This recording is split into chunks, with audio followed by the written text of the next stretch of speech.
সুপ্রিয় শিক্ষার্থীবৃন্দ, আজকের অনলাইন ক্লাসে তোমাদেরকে স্বাগত জানাচ্ছি। আমি ডক্টর মুক্তা সাহা, সহযোগী অধ্যাপক, রাষ্ট্রবিজ্ঞান বিভাগ, ঢাকা কলেজ, ঢাকা। আশা রাখি তোমরা যে যেখানে আছো প্রত্যেকে নিরাপদে আছো, ভালো আছো। বেশ কয়েকদিন পর তোমাদের মাস্টার্সে ক্লাস নিয়ে আবার আজকে আমি তোমাদের সামনে উপস্থিত হলাম। আশা রাখি ইতিমধ্যে যে টপিকগুলি তোমাদের পড়ানো হয়েছে তোমরা সেটার প্রস্তুতি পুরোপুরিভাবে গ্রহণ করেছো।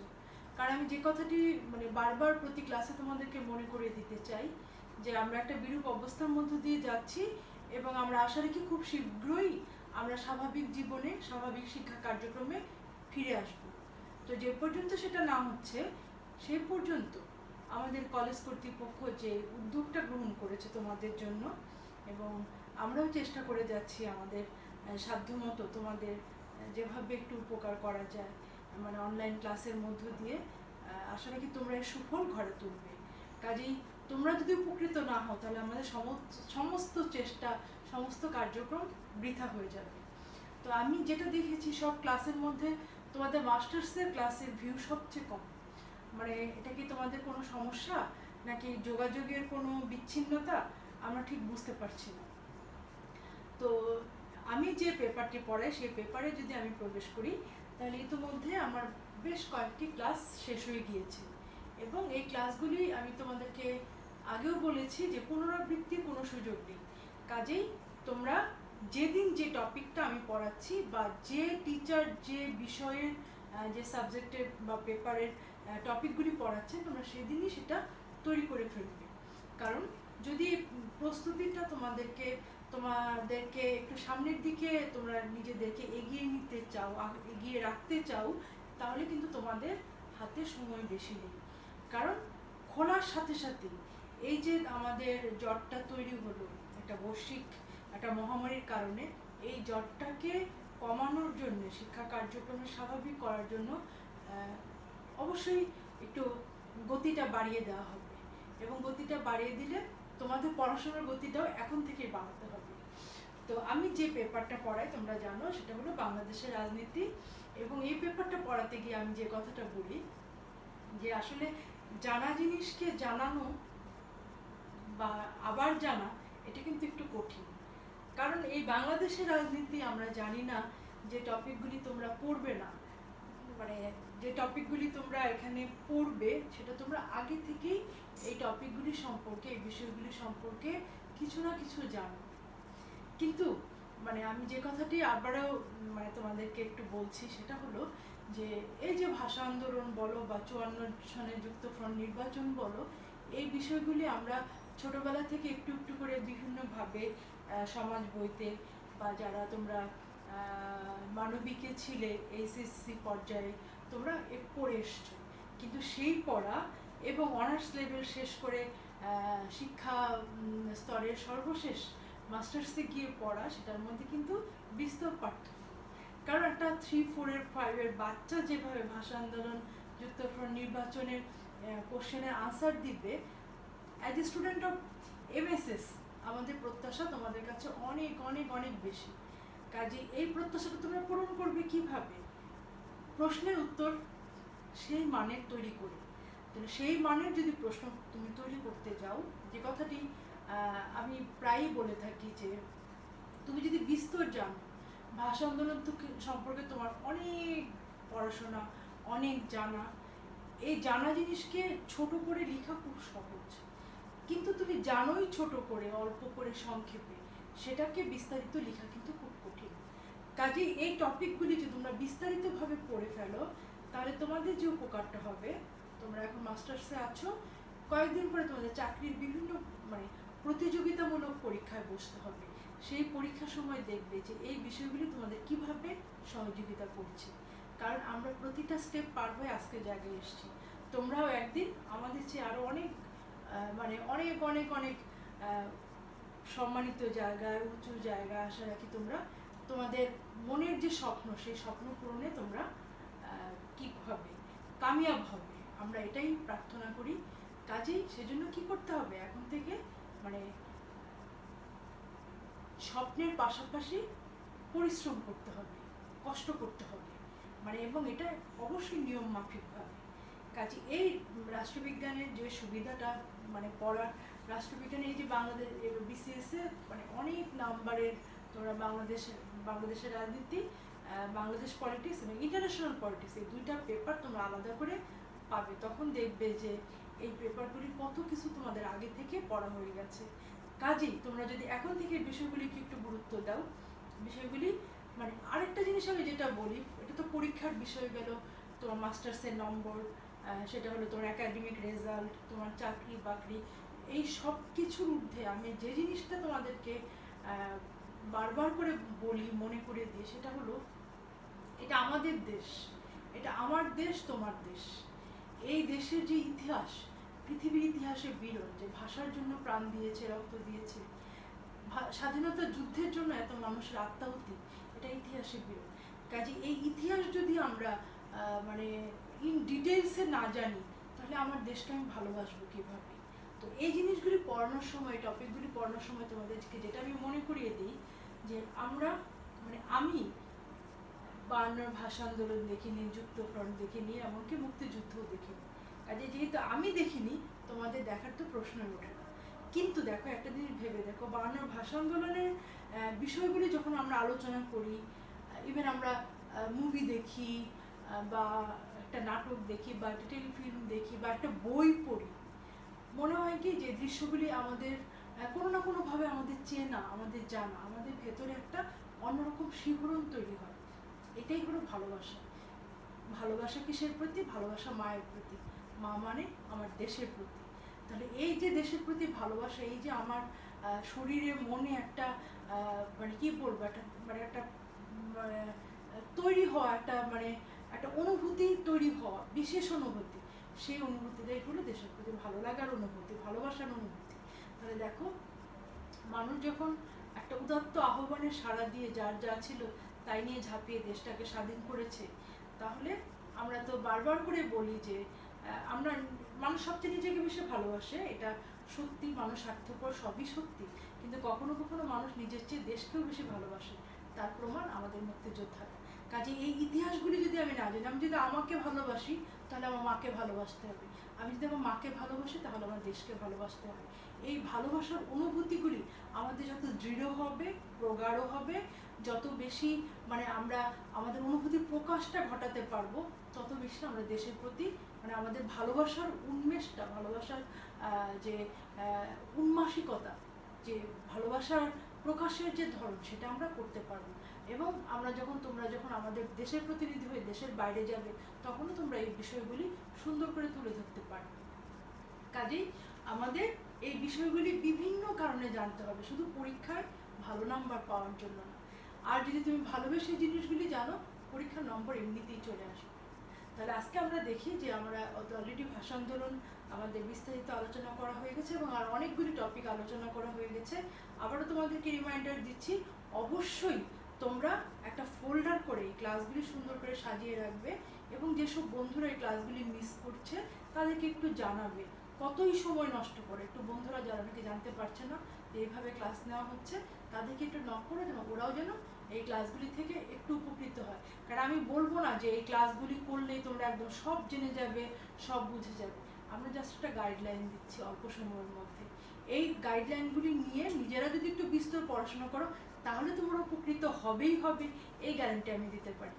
তো দেখি আমরা আজকে যেটা পড়বো সেটা হলো 1954 সালের যুক্তফ্রন্ট। 1954 সালে একটা যুক্তফ্রন্ট গঠিত হয়েছিল, মানে 4টা দল একত্রিত হয়ে যুক্তফ্রন্ট, সেই যুক্তফ্রন্টের নির্বাচন হয়েছিল, সেই নির্বাচনে যুক্তফ্রন্ট জয়লাভ করেছিল। তাহলে কি দাঁড়ালো?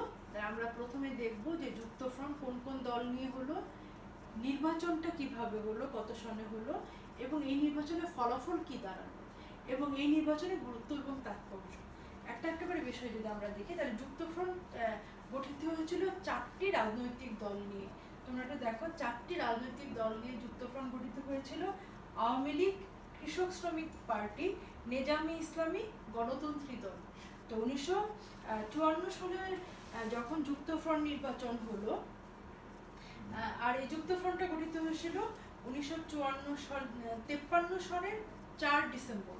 1953 সনের 4 ডিসেম্বর এটা যুক্তফ্রন্ট গঠিত হয়েছিল 4টি রাজনৈতিক দল নিয়ে, এবং 1954 সালের 8 থেকে 12ই মার্চ পূর্ব বাংলা আইন পরিষদের নির্বাচন অনুষ্ঠিত হয়। তাহলে আমরা দেখি যে এই নির্বাচন কারা জয়লাভ করল। আমরা খুব সংক্ষেপে বিষয়টা জেনে আসবো, কারণ বিস্তারিত পড়তে গেলে বাকি জিনিসগুলো আমরা শুধু একটু হিন্ট দেব। যে এই যে বিভিন্ন রাজনৈতিক দল এখানে অংশগ্রহণ করলো 1954 সালের নির্বাচনে, এই 54 সালের নির্বাচনে যুক্তফ্রন্ট জয়লাভ করে। এবং দেখো এই যে 4টি দল মিলে যে যুক্তফ্রন্ট গঠিত হলো, সেই 4টি দল টোটাল আসন লাভ করে 223টা। তার মধ্যে আওয়ামী লীগ একাই পায় 143, কৃষক শ্রমিক লীগ প্রায় 48, নেজামি ইসলামী পায় 19, গণতন্ত্রী দল পায় 13। খুব সংক্ষেপে আমি বলে যাচ্ছি, তোমরা একটু আস্তে আস্তে করে মিলিয়ে নিও জিনিসগুলি, এবং বই বের করে তোমরা ইন ডিটেলস জিনিসগুলি পড়ে যাবে। আমি খুব সংক্ষেপে এগিয়ে যাচ্ছি, নাহলে এটা টাস্কটা শেষ করতে পারবো না। তাহলে 1954 সালে যুক্তফ্রন্টের এই যে যুক্তফ্রন্ট গঠিত হলো 4টি রাজনৈতিক দল নিয়ে, এই যুক্তফ্রন্টের 21টা দফা ছিল। আমি তোমাদেরকে রিকোয়েস্ট করবো 21টা দফা তোমরা মুখস্থ করে ফেলবে। অনেকগুলি তোমাদের জানা, আর কয়েকটা যদি একটু পড়ে ফেলো তাহলে তোমাদেরকে কিন্তু খুব একটা ইম্পর্টেন্ট জিনিস তোমাদের জানা হবে। যুক্তফ্রন্টের 21 দফা, এবং এর মধ্যে বিভিন্ন ধরনের কোশ্চেন থাকে যে যুক্তফ্রন্টের 21 দফার প্রথম দফাটা কি ছিল। প্রথম দফাটা আমি লিখে রেখেছি রাষ্ট্রভাষা হিসেবে বাংলা। তাহলে যুক্তফ্রন্টের এই 21টি দফা তোমরা অবশ্যই পড়ে মনে রাখার মতো করে পড়বে। আমি একবার জাস্ট রিড আউট করে যাচ্ছি। রাষ্ট্রভাষা হিসেবে বাংলা: জমিদারি প্রথা উচ্ছেদ এবং কর হ্রাস, পাটের ন্যায্য মূল্য প্রদান, কুটির শিল্পের উন্নতি, লবণ তৈরির কারখানা স্থাপন, বাস্তুহারাদের পুনর্বাসন, খাল খনন ও সেচের ব্যবস্থা, খাদ্যের স্বয়ংসম্পূর্ণতা ও শ্রমিকদের অধিকার প্রতিষ্ঠা, বাধ্যতামূলক শিক্ষা প্রবর্তন, শিক্ষার সংস্কার সাধন, বিশ্ববিদ্যালয়কে স্বায়ত্তশাসন প্রদান, আয়ের সামঞ্জস্য বিধান, আয় ব্যয়ের হিসেব, কালাকানুন রহিত, বিচার বিভাগের স্বাধীনতা, বর্ধমান হাউসকে বাংলা ভাষার গবেষণাগারে পরিণত, শহীদ মিনার নির্মাণ, শহীদ দিবস ও সরকারি দিন ঘোষণা, পূর্ব বাংলার স্বায়ত্তশাসন ও সার্বভৌমত্ব প্রতিষ্ঠা, মন্ত্রিসভার পদত্যাগ, উপনির্বাচনের ব্যবস্থা। আশা রাখি এই 21টি দফা তোমাদের খুব একটা সময় লাগবে না, একটু মন দিয়ে এটার উপকারিতা তোমরা অনেক পরে পাবে। যে 21টি দফা তোমরা একটু মনে রাখার মতো করে পড়বে। এরপর দেখি আমরা যুক্তফ্রন্ট নির্বাচনের গুরুত্ব এবং ফলাফল। তাহলে যুক্তফ্রন্ট নির্বাচনের এটা কি হলো, 54 সালের নির্বাচন, যুক্তফ্রন্ট নির্বাচন মানে বলছি, কিন্তু এটা হবে 1954 সালের নির্বাচন। 1954 সালের নির্বাচনে যুক্তফ্রন্টের বিজয়, যুক্তফ্রন্টের বিজয় এবং এই নির্বাচনের গুরুত্ব এবং তাৎপর্য। তাহলে কি হলো 1954 সালের নির্বাচনের ফলাফলটা কি হলো? তাহলে যুক্তফ্রন্ট একাই আসন লাভ করলো 223টা। তাই মুসলিম লীগের আসন সংখ্যা 237টি, সর্বমোট আসন ছিল 309টি, অমুসলিম আসন পেল 72টি। মুসলিম লীগ পেল, মুসলিম আসন সংখ্যা হলো 237টি, অমুসলিম আসন হলো 72টি, সর্বমোট 309টি। তাহলে এখন আমরা খুব দ্রুত দেখব যে এই নির্বাচনের গুরুত্ব এবং তাৎপর্য। পয়েন্টসগুলি আমি লিখে রেখেছি এখানে, যে দুই একটি গুরুত্বপূর্ণ কথা আমি বলবো। এটা হলো খুব তোমার তথ্যবহুল একটা বিষয়, যে বিষয়গুলি তোমাদেরকে একটু গল্পের মতো করে বিষয়গুলি মনে রেখে সিকোয়েন্স অনুযায়ী সাজিয়ে তোমরা এটা উত্তরটা লিখে ফেলবে। 2-3টা জিনিস একটু বারবার করে মনে রাখতে হবে, যেমন 21 দফা, যুক্তফ্রন্টের মধ্যে কোন 4টি দল ছিল, কোন দল কতগুলি করে আসন পেল ইত্যাদি। তাহলে আমরা যদি এই নির্বাচনের ফলাফল গুরুত্ব এবং তাৎপর্য দেখি, তাহলে বিষয়টা তুমি এখন প্রশ্ন আসবে যে কয়টা পয়েন্টস লিখলে তোমার প্রশ্নের মানটা তোমার একটা মানসম্মত হবে। এটা খুব সাধারণ একটা কোশ্চেন থাকে, কিন্তু বিষয় হলো এই সাধারণ বিষয়টা আমরা অনেক সময় ভুল করে ফেলি। সেটার জন্য আমাদের আগে থেকে একটা মানসিক প্রস্তুতি দরকার। তুমি ইচ্ছে করলে 20, 25, 30, 40টা পয়েন্টস লিখতে পারো, কিন্তু মাথায় একটা জিনিস ভেবে দেখো যে তোমাকে শুধু নির্বাচনে তাৎপর্য গুরুত্ব হয়তো আসবে না, যদি আসেও তাও তোমাকে যুক্তফ্রন্ট বিষয়টা নিয়ে একটু লিখতে হবে। তাহলে তুমি যুক্তফ্রন্ট নিয়ে যদি একটু লিখতে চাও লিখতে যাও, তাহলে যুক্তফ্রন্ট বিষয়টা লেখার পরে 4টা রাজনৈতিক দলের নাম লেখার পরে কত সনের কত তারিখে নির্বাচন হলো এটা লেখার পরে তুমি যখন গুরুত্ব এবং তাৎপর্য লিখতে যাবে এবং তুমি যদি 20-25টা পয়েন্টস লিখো পারবে লিখতে অবশ্যই, কিন্তু অন্য প্রশ্নের উত্তরে তোমার ক্ষতি হয়ে যাবে। কাজে যে বিষয়টা আমি প্রতি ক্লাসেই মনে হয় একবার করে বলি সেটা হলো তোমাদেরকে পরিপূর্ণ প্রশ্নের উত্তর দিতে হবে। কারণ একটি প্রশ্নের নাম্বার যদি 2-1 বাড়াতে গিয়ে তোমরা একটু বড় করে ফেলো এবং এটার জন্য যদি তোমরা আরেকটা প্রশ্ন টাচ করতে না পারো তোমাদের কিন্তু অনেক ক্ষতি হয়ে যাবে, যে ক্ষতিটা তোমরা আর পোষাতে মানে সক্ষম হবে না। কাজেই যখনই তোমরা মানে প্রশ্নের উত্তর তৈরি করবে এবং প্রত্যেকটা খাতায় আমি চাই প্রত্যেক পেপারের উত্তর তোমরা রেডি করে ফেলো, তখনই তোমরা পয়েন্টসগুলির বিষয়ে সতর্ক হবে। এখানে দেখো আমি 15টা পয়েন্টস লিখেছি, এখানে ইম্পর্টেন্ট তোমাদের, তুমি যদি এখন মনে করো যে না তুমি 10টার বেশি লিখবে না, ওকে 10টাকেই তুমি সুন্দর করে ব্যাখ্যা দিয়ে লিখো এবং গুরুত্ব বেছে নাও। তুমি যদি মনে করো না আমি 15টা না 17টা লিখে ফুল আনসার করতে পারবো, এটা তোমার উপর নির্ভর করছে, কারণ সবাই একভাবে লিখতে পারে না, সবার লেখা একভাবে মানে একরকম স্পিডি না, মানে দ্রুত লিখতে পারে না। কাজে তুমি যেরকম পারো সেইভাবে তোমার উত্তরগুলি সাজাও। আমার মোদ্দা কথা হচ্ছে যে তোমরা পরিপূর্ণ প্রশ্নের উত্তর লিখে হল ত্যাগ করবে, কোনো একটা বেশি লিখতে গিয়ে কোনো একটা ছেড়ে আসবে না। এটা কিন্তু মানে বারবার করে বলার কারণ এটাই, যারা ছেড়ে আসে যারা ক্ষতিগ্রস্ত হয় তারাই এটার ভুক্তভোগী। কাজে আমি চাই না আমার একজন শিক্ষার্থীও এই ক্ষতির সম্মুখীন হোক। তাই দেখো যে এখানে যদি তোমরা মনে করো পয়েন্টস আমি 15টা গুরুত্বপূর্ণ মনে হয়েছে, অনেক বেশি ছিল, সেখান থেকে আমি কমেছি, আরও তুমি এখান থেকে 2-3টা ইজিলি কমাতে পারো। তার দেখে আমরা কি কি লিখেছি, ঐক্যবদ্ধ জনমত সৃষ্টি, যেটা নাকি যে কোনো বিষয়ের ক্ষেত্রে যে কোনো আন্দোলন বলো নির্বাচন বলো মানে ঐক্যবদ্ধতা খুব বেশি গুরুত্বপূর্ণ, সেটা পরিবারের সমাজে রাষ্ট্রের সর্বক্ষেত্রে। তুমি যখনই একটা একতাবদ্ধ হবে তোমার পরিবারের সদস্যদেরকে নিয়ে, তখন অন্যেরা তোমাদেরকে দেখে একটু ভয় পাবে যে না আমরা তো একতাবদ্ধ। এই ঐক্যবদ্ধ শক্তি এই নির্বাচনে মানে জয়লাভের একটা সবচেয়ে বড় বিষয় ছিল। এরপরে দেখো সুদৃঢ় বাঙালি জাতীয়তাবাদ, আমরা 52 ভাষা আন্দোলন মাত্র পেরিয়ে এসেছি অন্য নির্বাচনের আগে, আমরা দেখেছি জাতীয়তাবাদটা কি, জাতি হিসেবে আমাদের অনুভূতি কি, জাতীয়তাবাদ কি, জাতীয়তা বোধ কি, এই বিষয়গুলি আমাদের দেখেছি যে মানে কতটা সুদৃঢ় আমরা কতটা দৃঢ় এই ক্ষেত্রে। অসাম্প্রদায়িক রাজনীতির বিকাশ এটাও খুব মানে খুব খুব খুব গুরুত্বপূর্ণ এই জন্যই যে দেখো একই দেশে আমরা হিন্দু মুসলিম বৌদ্ধ খ্রিস্টান সবাই মিলেমিশে বাস করছি।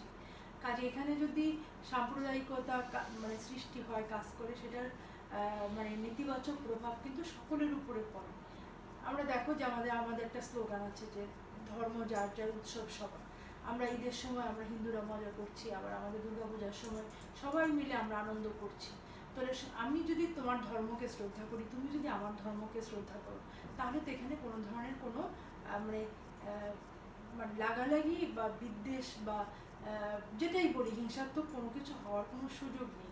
সেটা খুবই গুরুত্বপূর্ণ অসাম্প্রদায়িক মনোভাব।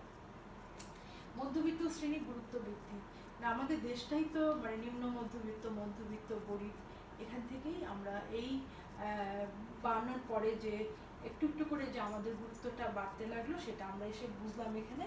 মুসলিম লীগের ভরাডুবি, এই নির্বাচনের মধ্য দিয়ে মুসলিম লীগ খুব বাজেভাবে হেরে গেল। স্বতন্ত্র জাতিসত্তা জাগরণ, যেটা আমি বললাম যে মানে মানুষ যখন জেগে উঠে একজনের মানে একটা ডাকে, যখন মানুষ তার কি হয় জাতীয়তা বোধ, যে দেশ আমার ভেতরে যখন শিহরণটা তৈরি হয়, এই যে ঐক্যবদ্ধ মানে একটা অনুভূতি তৈরি হয়, এখান থেকে আমরা পরবর্তী বিভিন্ন আন্দোলনগুলিতে জয়লাভের একটা ভেতরে একটা মানে কি হয় উদ্যম তৈরি হয় যে আমরা পারবো, একটা মানে আশার সঞ্চার হয়, একটা মানে ভেতরে একটা ভালো লাগা তৈরি হয় যে না আমরাও পারি, আমরা কারোর চেয়ে কম না, আমরাও পারবো, পাকিস্তানিদের হারাতে আমরাও পারবো। এখান থেকে কিন্তু আমাদের সাহসের একটু একটু করে সঞ্চয় হওয়া শুরু হয়েছে। স্বায়ত্তশাসনের দাবি জয়যুক্ত, আমরা এটা খুব ভালো করে জানি। এরপরে দেখো নির্বাচনী প্রতীক হিসেবে নৌকা, কারণ 1954 সালের নির্বাচনের প্রতীক ছিল নৌকা। প্রকৃত বিরোধী দলের বিকাশ, যেটা আমি বললাম যে একটা গণতন্ত্র বিকাশ করতে গেলে তোমার অন্য রাজনৈতিক দলের প্রতি তোমার সহমর্মিতা প্রকাশ করতে হবে, অন্য মানুষের মতকে তোমার গুরুত্ব দিতে হবে। কেউ যখন কথা বলবে তাকে তোমার মন দিয়ে শুনতে হবে। শুধু আমি বলবো, আমি যা ভাবছি, আমি যা করছি এটাই ঠিক, এটা কিন্তু গণতন্ত্রের কথা না। গণতন্ত্রের মধ্যে পরমত সহিষ্ণুতা খুব গুরুত্বপূর্ণ। এরপরে দেখো, রাজনৈতিক সচেতনতা বৃদ্ধি, এটা অলরেডি মানে আলোচনার দরকার আছে বলে আমি মনে করছি না। স্বৈরশাসনের অবসান, সেটাও আমরা দেখতে পেরেছি কিভাবে 54 নির্বাচনে হেরে গেল। এরপরে রাজনৈতিক ভাষার স্বীকৃতি, গণতন্ত্রের যাত্রা শুরু, যেটা আমি বললাম মাত্রই যে গণতন্ত্রের যে মূল স্লোগান জনগণের মত, গণতন্ত্র মানে জনগণের শাসন, জনগণের মত, সেটা আমরা এই নির্বাচনে জয়লাভের মধ্য দিয়ে এটা সূচনা ঘটিয়েছি।